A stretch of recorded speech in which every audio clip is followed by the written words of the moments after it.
जिले के किसान इन दिनों बेहद परेशान हैं। भौरीवन विधानसभा क्षेत्र में किसानों की धान प्राइवेट कंपनी के सर्वेयर द्वारा रिजेक्ट किए जाने के बाद किसानों ने जमकर प्रशासन के खिलाफ नारेबाजी की। किसानों ने बताया कि भौरीवन में समिति प्रभारी के द्वारा धान को पास कराकर ओपन कैंप भौरीवन में रखाव के लिए भेजा जाता है, जहां कैंप में प्राइवेट कंपनी के सर्वेयर द्वारा 17 ट्रक किसानों की धान रिजेक्ट कर दी गई है, जिसके बाद किसानों ने आक्रोश में जमकर नारेबाजी की। इसके अलावा बरही तहसील क्षेत्र में बारदाना की कमी से कई केंद्रों में धान खरीदी प्रभावित हुई। अनेक खरीदी केंद्रों में खराब बारदाना पहुंच गया है। वहीं खरीदी की तिथि अन्य जिलों में 15 जनवरी तक है, लेकिन कटनी में 10 जनवरी तक किए जाने से किसानों में रोष है। जनपद पंचायत कटनी निर्वर्तमान अध्यक्ष कन्हैया तिवारी ने कलेक्टर को पत्र लिखकर धान खरीदी 15 जनवरी तक किए जाने की मांग की है। कन्हैया तिवारी ने बताया कि किसानों की परेशानियों पर हम नजर बनाए हुए हैं। उन्होंने कहा कि बारदाना की कमी और खराब बारदाना मिलने की शिकायत शासन तक भेजी गई है। समस्या ये है कि हमारी धान जो तुलाई हो रही है समितियों में, तो समितियों में हड़म्मा लगा के छन्ना होता है जी। फिर वहाँ जांच होती है, जांच में सही हो जाता है और सही होने के बाद तुलाई होती है। तुलाई होने के बाद अब वहाँ से यहाँ वेयर हाउस आई और वेयर हाउस में ट्रक में लोड होके अब कंपनी उसे फेल कर रही है। तो अब वो भुगतान अब हमें सरकार न दे पाएगी तो हम क्या करेंगे? हमें तो फांसी लगा के मरना पड़ेगा ना। खाद नहीं मिल रही है, खाद 350-380 रुपये किलो मिल रही है। ये चीज़ें हैं, तो हमारी तो सरकार से विनम्र निवेदन है, प्रार्थना है कि इस धान को जो किसान तुलाई हुई है तो इसमें जल्दी से जल्दी पैसा वाहक किया जाए। सर, इतनी मेहनत से हम लोग धान उगाते हैं, उसके बाद सोसाइटी लेके जाते हैं, सोसाइटी में छन्ना कराते हैं। वहाँ पर जो अधिकारी होते हैं ठेसर लगाते हैं, इतनी मेहनत से धान तुलती है। उसके बाद फिर यहाँ पे आती है धान स्टॉक में।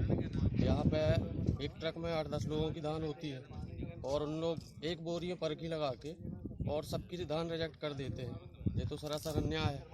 और ये जो प्राइवेट कंपनी अभी आई है, ये ज़्यादा तानाशाही कर रही है और फिर उसके बाद वो पैसे लेके फिर धान भी पास कर देती है। उसी धान को पास भी कर देती है। ये कब से चल रही है? ये लगभग 3-4 दिन से चल रहा है। कौन सी कंपनी है ये? गोबरीन कंपनी। ऐसे कितने किसानों के साथ हुआ है? ऐसा लगभग 50 किसानों के साथ हुआ। कितना अनाज ऐसे रिजेक्ट किया? लगभग 17 ट्रक धान रिजेक्ट हुए। वर्तमान परिवेश में अभी 2-3 जगह हम लोग खरीदी केंद्रों में गए और शिकायतें लगभग दूर के सभी खरीदी केंद्रों में बारदाने की कमी की शिकायत है।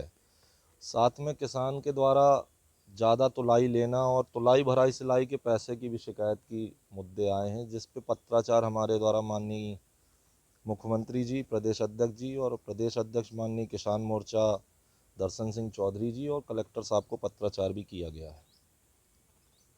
अभी तक लेकिन निराकरण कुछ नहीं होता, तो उसको लेके कुछ आप आगे कुछ कदम उठाएंगे? अभी माननीय प्रदेश अध्यक्ष जी से 1 घंटे पहले चर्चा हुई है और वो भोपाल से बात कर रहे हैं। अगर इसका निराकरण नहीं होगा, एक मैटर और आया है सोसाइटियों से कि अपने यहाँ शासन के द्वारा निर्धारित तिथि है 15 तारीख खरीदी की और जिले में कलेक्टर खाद्य शाखा से एक पत्र जारी होता है कि 10 तारीख तक खरीदी समाप्त कर दें, जो अनुचित है। हमारे किसान लगभग 60% किसान खरीदी से वंचित रह जाएंगे।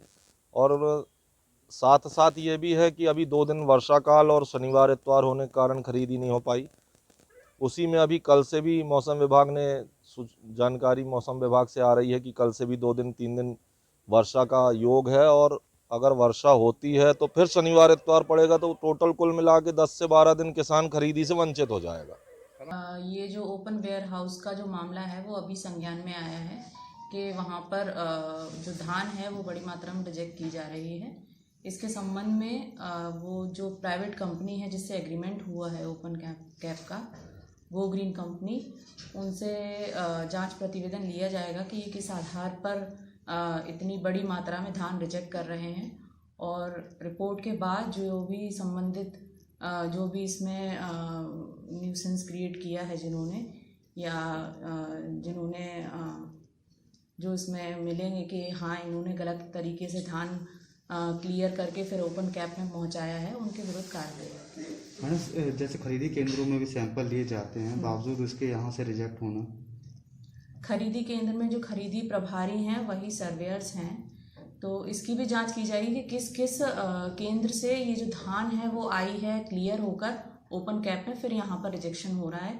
उस संबंधित खरीदी केंद्र प्रभारी के विरुद्ध भी फिर नियमानुसार कार्रवाई की जाएगी। किसानों की माने तो जो ट्रक के लास्ट वाली बोरी का सैंपल लिया जाता है, उस आधार पे पूरा ट्रक रिजेक्ट होता है, क्योंकि उस ट्रक में कई किसानों के माने तो उस आधार पे क्या होना चाहिए, क्या पूरे ट्रक मतलब एक बोरी के सैंपल के आधार पे?